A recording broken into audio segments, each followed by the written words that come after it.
อ้นักเลยเนาะปลาเอาเข้าไปพุ่นมุลบอนะบ่ได้ได้นี่มาเด้อนักลีมาเด้อ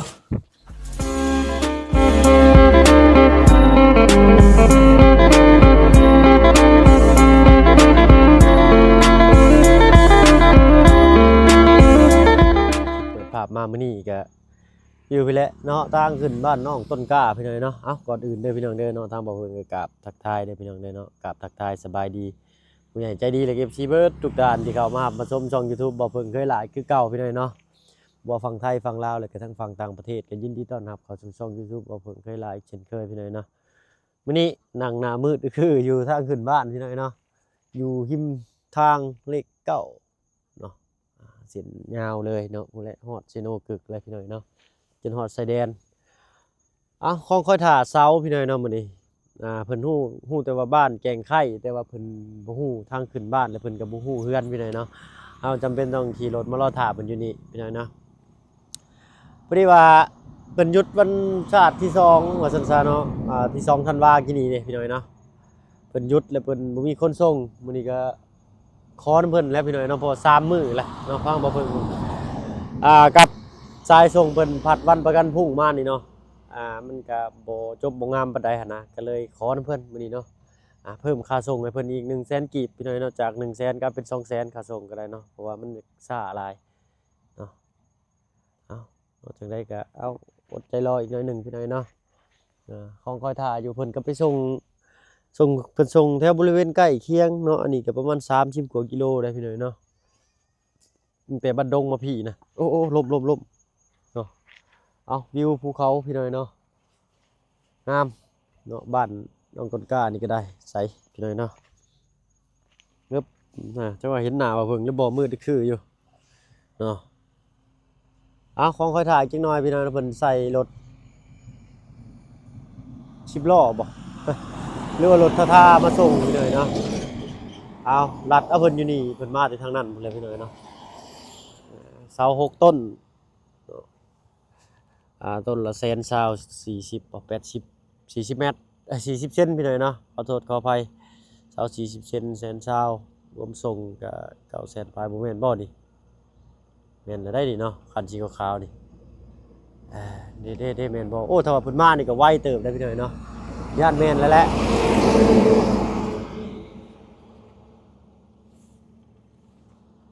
โอ้แม่นอีหลีเนาะ รถไถเพิ่นก็ลงมาบาดนี้เอ้าเนาะ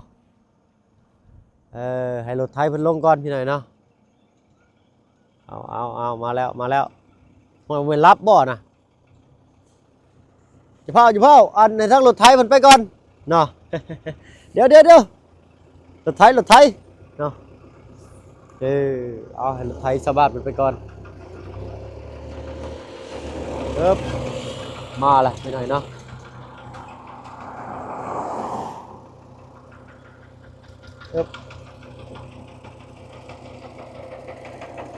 น่าจะย่อได้อยู่พี่น้อยนะเฮาก็สิได้ย่อซอยเพิ่นแหละเนาะเพราะว่ามันบ่มีคนงานเด้เนาะ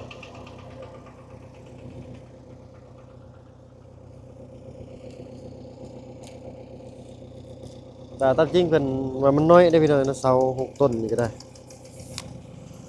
6 ต้นนี่มันน้อยเพิ่นบ่อยากส่งนะมันไกลแน่นะก็จำเป็นต้องได้เพิ่มค่าส่งให้เพิ่นอีกเนาะ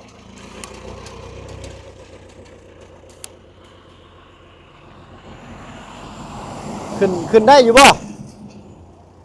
โอเคมาได้ไปเด้อไปพี่น้อยนะเพิ่นบ่ได้ฮู้เพื่อนน้องต้นกล้าได้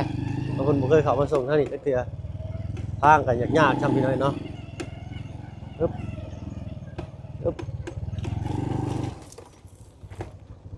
ได้บ่ไปพี่น้องพุ่นละอยู่ในอยู่โอ้ดุดไปโตใส่ล่ะ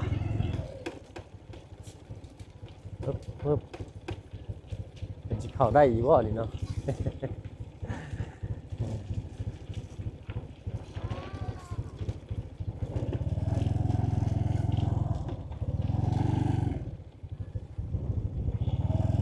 แล้วพี่น้อยเนาะทางเขาเพิ่นก็ได้เนาะชาวบ้านชาวซอง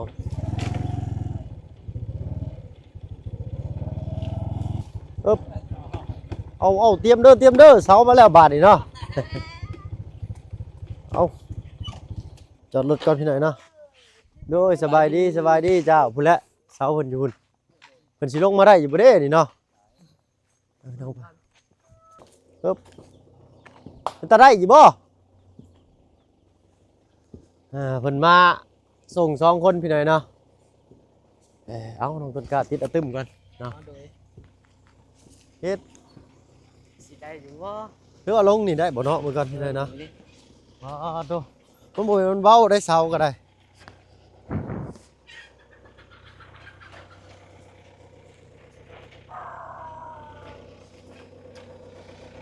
ไปหั่นได้บ่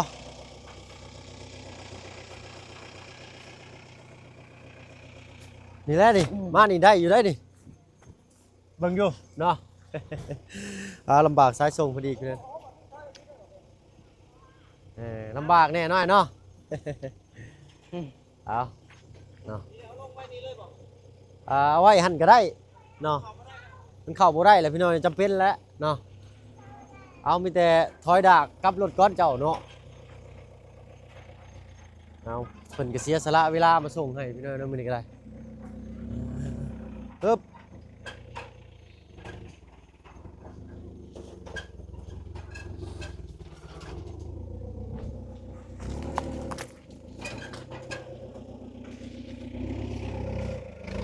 เฮ็ด เหยียบหัวมันเราเลย เอาไปจะลงนี่แล้วเนาะน้องตุนกาเนาะเอาลงนี่ได้อยู่เนาะ ลงนี่ก็ได้ เนี่ยเฝ้าเอาเด้อเจ้าเด้อ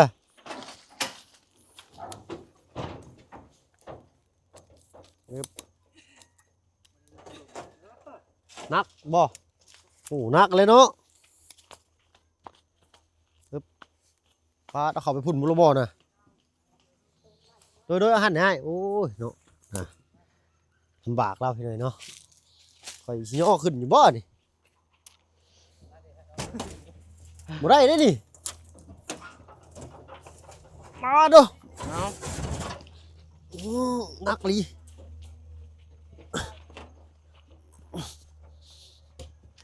ปะโตนักลีอะไรนี่ปลาโตโอ้โหมาขลังยิงรุดจานเลย นักขนาดว้าวดูก้อย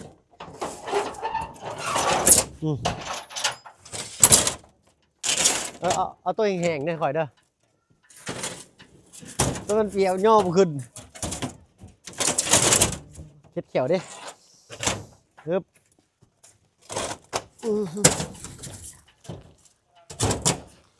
ตัวชิบฮอดแล้ว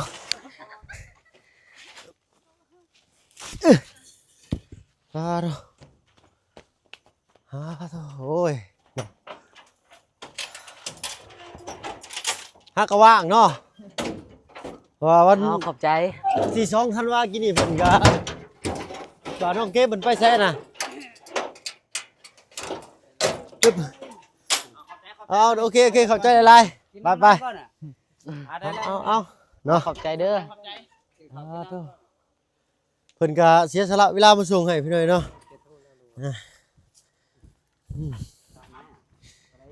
นักหอบเลยขอยได้2ต้นพี่หน่อยเนาะเอามีแต่คอยเซียนคอยตู้เด้อบัดนี้เด้อเนาะ โดย ว่านนี้อ้ายบ่ได้เข้ามาน้องตุนกายเนาะ โดย โทรศัพท์สากเบ็ดบ่เข้า โดย ว่าไปใช้ก็บ่ได้พี่หน่อยเนาะ มาเป็ เป็น น ได้ งาน มื้อนี้ไปโรงงานเฮียนอยู่บ่ ไป ได้เฮียนยังมื้อนี้ ได้เรียนวิชาธรรมศาสตร์มื้อนี้ ธรรมศาสตร์เนาะ โดย เอา คณิตศาสตร์ ธรรมศาสตร์กับคณิตศาสตร์นำ โดย เอาตั้งใจเอาแล้วเนาะ ภูมิศาสตร์ว่าแม่นธรรมศาสตร์ภูมิศาสตร์ ภูมิศาสตร์เนาะ โดยภูมิศาสตร์ แต่ยังกินประตูมื้อนี้ ไก่ ไก่บ่เป็นไก่ ตาย บ่ ใกล้ตาย มันจะตายเลยแม่จะ อ้าว มันจะตายผูผู อืม ไก่น้อยตัวใหญ่นั่นเตะมันเลยแล้วเงาแล้วกินชัก เนาะมีแต่แนวเนาะ โดย เอานี่แหละน้องต้นกล้าเอ้ยเนาะ โดย 100พี่น้อยเนาะซื้อสั่งเซามาให้ใส่มานั่งอยู่หั่นเนาะเอาเห็นอยู่บ่พี่น้อยเนาะทั้งหมดทั้งมวลนี่ก็6ต้นพี่น้อยเนาะได้ซื้อใส่เห็นอยู่บ่พี่น้อยเนาะกล้องหน้าก็บ่เห็นพี่น้อยเนาะเอาเลยได้ใช้แต่กล้องหลังนี่แหละทั้งหมดทั้งมวลนี่ก็คือเก่าเนาะทั้งเมซีสวรรค์สุริยะไทยผู้เก่าผู้เดิมเนาะ โดย คณะเพิ่นเนาะได้ซื้อสั่งเซา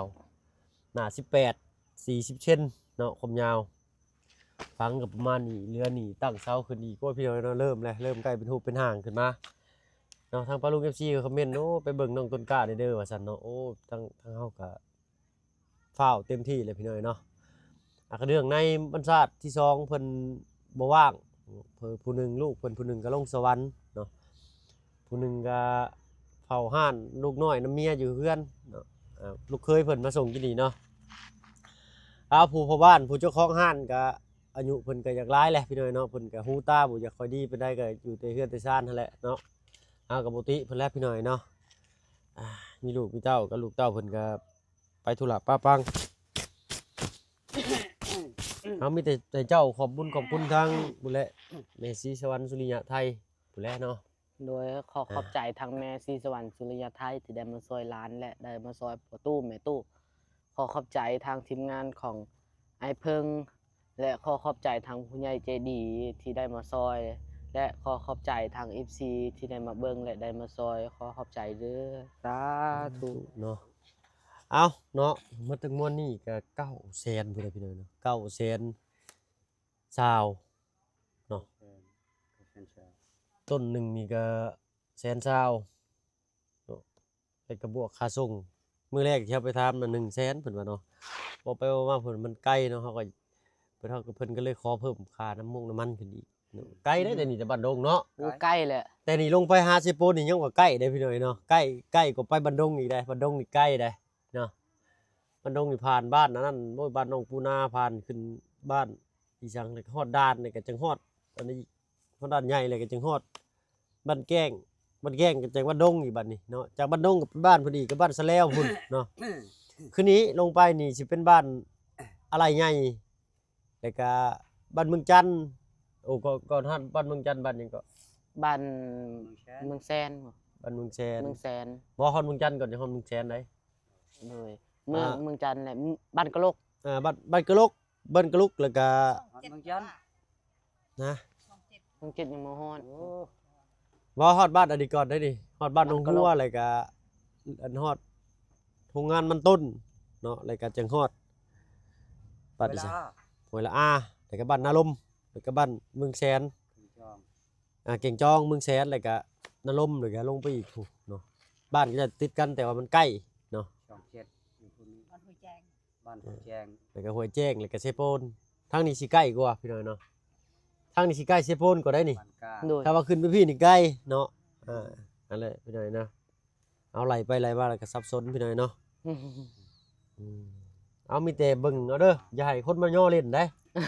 เนาะ โอ้บ่ได้แล้ว บ่ได้แล้ว บ่ได้บ่ บ่ให้เขาย่อลิ้นนู้นนี่ย่อนี่ทึกอันนั้น เนาะเอาคันว่าไผเก่งให้ย่อลิ้นโลด ยังโอ้บ่ได้แล้ว มันนักพี่น้อยเนาะโอ้ยข่อยเจ็บเบิดหลังข่อยกินนี่ข่อยบ่ย่อก็บ่ได้เนาะเฮาก็รบกวนเพิ่นได้มาส่งให้เนาะก็ต้องจะเป็นต้องช่วยเพิ่น เขาจะกินปลาไว้กันมื้อนี้ เอาไว้บ่มันอันนั้นแล้วบ่มันบ่เกะกะเจ้าแล้วประตูไอ้เนาะเอาก็เว้าเลยยิงเนาะแล้วเนาะ เอาผู้ดีแล้วสิได้ซอยเจ้ากิ้งกับร้านโหยพอเฮงแล้วเจ้าไปหนักพูดเสาแล้วเกือบกลนะเบิ่งเด้อแข้งมือแข้งตีนได้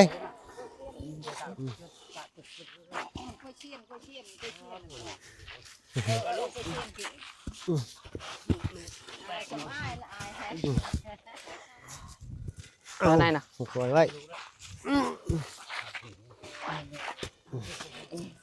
นี่แหละไว้นี่แหละบ่ให้มันขวางทางเพิ่นแหละเอาอึ๊บ ทับตีนตัวเองเบิ่งได้เล็บใหม่แล้วเด้อเจ้าฮะ แต่งเล็บนิ้วก็แห้งแล้ว อึ๊บเอาแหละได้แล้วหันหน้าก็ได้ ไปเจอNgười này tầm tà. มา Cái này chứ. Cái này để เจ้าจะก้าวเป็นดับ con này này.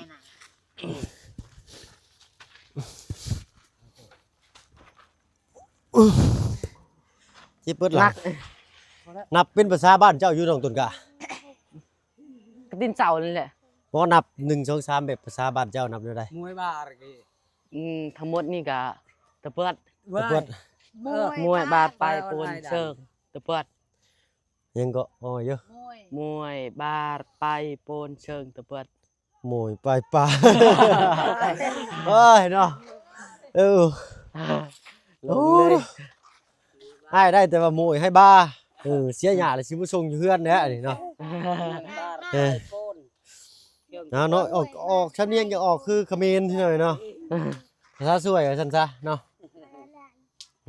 เอาได้มาแล้วพี่น้อง6 ต้น Môi ba tay côn. แล้วก็นั่นเรียน จักสิเว้าหยังบัดนี้บ่มีแฮงเว้าแล้วต้องสบายดีเด้อสนามเด้อเนาะโอ้ยเนาะเอาอันนี้ลูกชายเนาะบ่ได้เข้าโรงเรียนบ่ Sao? ห้องได้แล้วล่ะสบายดีเป็นบ่ Đây đi. จะไปเรียนอยู่บ้านใด Ăn lại. มาอะไร อะไรไง อะไรใหญ่อ๋อบ้านอะไรใหญ่นี้เนาะก็ลงไปนี่ก็ประมาณ10 กว่าลักผู้ใดพี่น้องบ่ฮอด10เนาะประมาณ3 ลัก 4 ลัก 4 ลักนี่แหละ ถึงฮอดมาอะไรโรงเรียนประถมอยู่นี้แต่ท้องน้องต้นกล้านี่สิเลยไปอีกเนาะ โดย ขึ้นเนินแล้วก็ผ่านบ้านนี่ช่างบ้านน้องหัวแล้วก็เลยบ้านหนึงอีกเพื่อสิฮอดบ้านน้องจันทร์บ้าทุกพี่น้อยเนาะ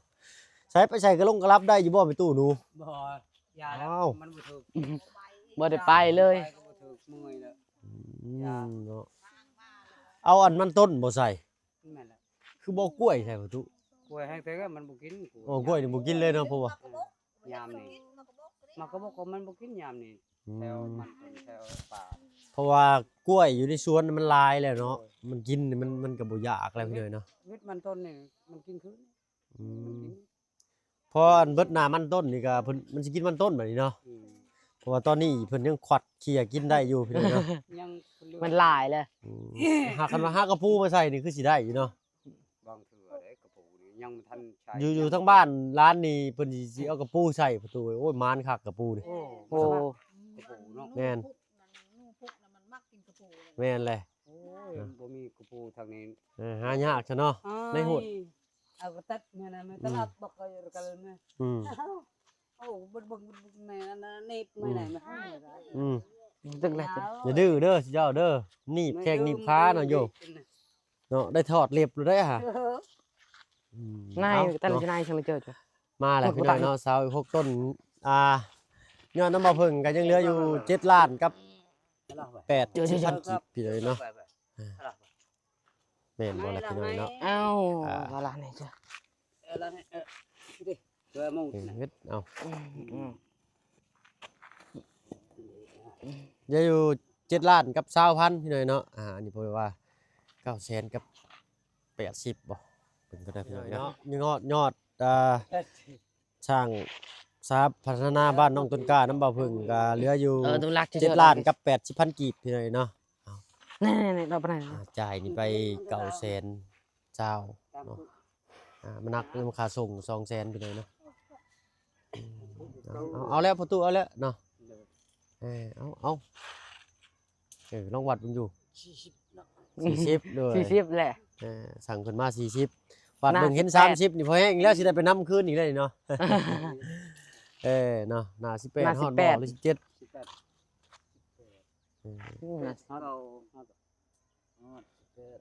18 พอดีแล้วเนาะเพราะว่าเสาเฮาขนาด18ตั้งกันก็พอดีงามเลยเนาะเอาอันนี้ก็สิมีเลื่อมมีลื่นๆหน่อยหนึงพี่น้อยเนาะเพราะว่าเสาทุกต้นมันก็ต้นไม้นะพี่น้อยเพิ่นกบเพิ่นยังมากอะบ่อยากสำคัญ100%ปานใดเนาะบ่คือเสาปูนได้แต่ก็บ่เป็นหยังพี่น้อยเนาะธรรมดาปกติได้ยังกินมื้อนี้น้องต้นกล้า เขาก็ กินไก่นะไก่ตายแหละ กินไก่ตาย โดย เอ้า